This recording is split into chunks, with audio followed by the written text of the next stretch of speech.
Virtual অভিৱৰ্তনত নতুন ৰাষ্ট্ৰীয় শিক্ষা নীতি সন্দৰ্ভত ব্যাখ্যা প্ৰধানমন্ত্ৰী নৰেন্দ্ৰ মোদীৰ।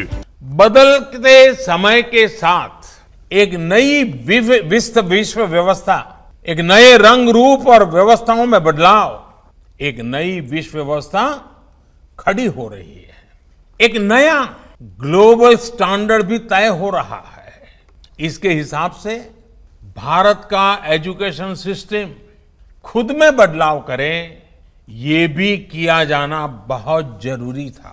নতুন শিক্ষা নীতিৰ উদ্দেশ্য ভৱিষ্যতৰ বাবে বৰ্তমান প্ৰজন্মক সাজু কৰি তোলা, শিপাৰ সৈতে সংযুক্ত হৈ থকা গ্লোবেল সিটিজেন গঢ়ি তোলা। देश का एजुकेशन सिस्टम अपनी वर्तमान और आने वाली पीढ़ियों को फ्यूचर रेडी रखे, फ्यूचर रेडी करे। राष्ट्रीय शिक्षा नीति 21वीं सदी के भारत की, नए भारत की फाउंडेशन तैयार करने वाली है। हमें अपने स्टूडेंट्स को ग्लोबल सिटीजन भी बनाना है और इसका भी ध्यान रखना है कि वे ग्लोबल सिटीजन तो बने, लेकिन साथ साथ अपनी जड़ों से भी जुड़े रहें। শিক্ষাৰ্থীৰ আগ্ৰহ, শিক্ষাৰ দৰ্শন আৰু সংকল্পত সৰ্বাধিক গুৰুত্ব আৰোপ কৰা হৈছে ৰাষ্ট্ৰীয় শিক্ষা নীতিত। हमारे स्टूडेंट्स में, हमारे युवाओं में क्रिटिकल थिंकिंग और इनोवेटिव थिंकिंग विकसित कैसे हो सकती है, जब तक हमारी शिक्षा में पैशन ना हो, फिलॉसफी ऑफ एजुकेशन ना हो, पर्पज ऑफ एजुकेशन ना हो। নতুন শিক্ষা নীতিয়ে শিক্ষাৰ্থীৰ পাঠ্যক্ৰমৰ বোজা হ্ৰাস কৰাই নহয়, মানসিক বিকাশতো অৰিহণা যোগাব। हर प्रकार की जानकारी आपके मोबाइल फोन पर अवेलेबल है।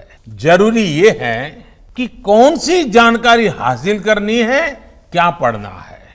लंबा चौड़ा सिलेबस होता है, ढेर सारी किताबें होती हैं, उसकी अनिवार्यता को कम किया जाए। শিক্ষাৰ্থীৰ আগ্ৰহ আৰু ক্ষমতাৰ ওপৰত নিৰ্ভৰ কৰি নতুন শিক্ষা নীতি প্ৰস্তুত কৰাৰ ফলত মানৱ সম্পদৰ অপচয় ৰোধ হ'ব বুলি আশা প্ৰকাশ কৰিলে প্ৰধানমন্ত্ৰী নৰেন্দ্ৰ মোদীয়ে। हर विद्यार्थी को, स्टूडेंट को यह अवसर मिलना ही चाहिए कि वो अपने पैशन को फॉलो करे। वो अपनी सुविधा और जरूरत के हिसाब से किसी डिग्री या कोई कोर्स को फॉलो कर सके, और अगर उसका मन करे तो वो छोड़ भी सके। कई स्टूडेंट को अलग अलग वजहों के से बीच में ही कोर्स छोड़कर जॉब करनी पड़ती है। ऐसे सभी स्टूडेंट्स की जरूरतों का ख्याल रखते हुए मल्टीपल एंट्री एग्जिट का ऑप्शन दिया गया है। নতুন শিক্ষা নীতিয়ে বৃদ্ধি কৰিব শিক্ষকৰ মৰ্যাদা। राष्ट्रीय शिक्षा नीति में डिग्निटी ऑफ टीचर्स का भी ध्यान रखा गया है।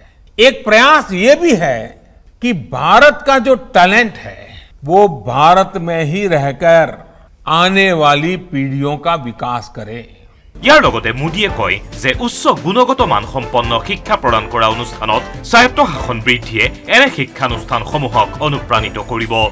जो संस्थान क्वालिटी एजुकेशन के लिए ज्यादा काम करे, उसको ज्यादा फ्रीडम से रिवॉर्ड किया जाना चाहिए। इससे क्वालिटी को एनकरेजमेंट मिलेगा और सबको ग्रो करने के लिए इंसेंटिव भी मिलेगा। নতুন ৰাষ্ট্ৰীয় শিক্ষা নীতিক বিতৰ্কহীন বুলি অভিহিত কৰি প্ৰধানমন্ত্ৰীয়ে আয়োগৰ অধ্যক্ষ ডক্টৰ কে কস্তুৰী ৰংগন আৰু সকলো সদস্যকে অভিনন্দন জ্ঞাপন কৰে। कस्तूरी रंगन जी और उनकी टीम ने कितनी बारीकी से एक तपस्या की तरह इस काम को किया होगा, तब जाकर के संपूर्णतः विवादों से मुक्त, विश्वास से भरी हुई, सपनों को संवारने वाली, संकल्प को ताकत देने वाली और सिद्धि में अटूट श्रद्धा के साथ ये नई शिक्षा नीति हमारे सामने आई है। News desk DY 365।